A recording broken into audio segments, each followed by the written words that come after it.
Hey, Lee Robinson here from American Sentinel K9. Wanted to make a short video to discuss a couple of tips on starting young dogs. We're talking about puppies in the 6 to 7, 8 week range.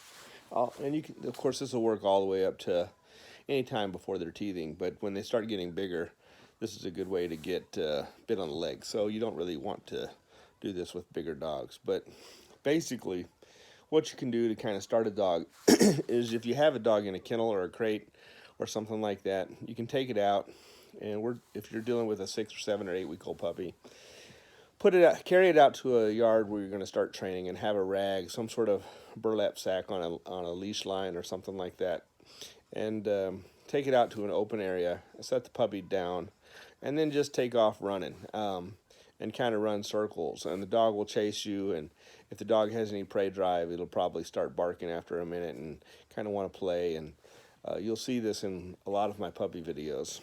And then when the dogs start chasing you really good, you'll slow down a little bit where they can get within striking range of the burlap sack.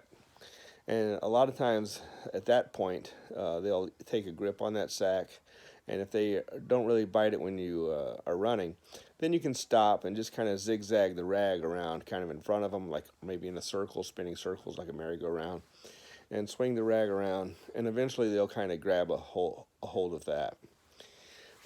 Now, if you have multiple puppies, you could possibly drop the rag and they'll work with each other. But I really don't recommend dropping the line that's holding the rag. I recommend keeping tension on it and keeping it kind of elevated until they have a good grip.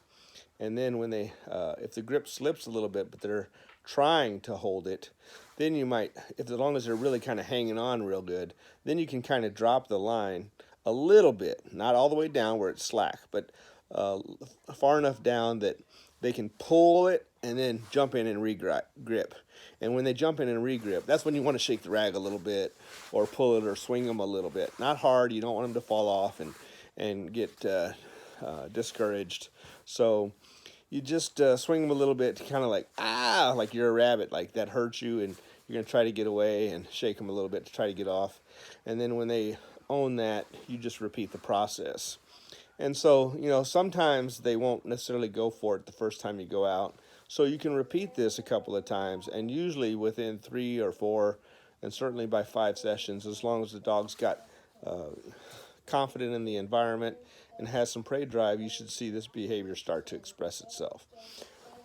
Now, next, as far as introducing whips or clatter sticks, again, I'll use the same thing. I'll use a little bit of distance, like running away, and I'll crack the whip, not real loud the first few times, maybe about a quarter of total sound that I normally would do. But again, you're going to use some distance.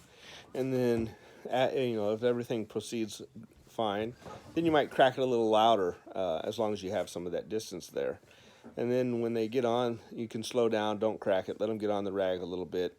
And then while they're on the rag, you won't crack it unless you have tension on the line. So, because the tension kind of sets that hook, so to speak, like you do with a fish. So the dog bites it, you put a little tension on it, and then you might crack the whip just a little bit, low intensity, only once, maybe twice if you're sure the dogs will take it.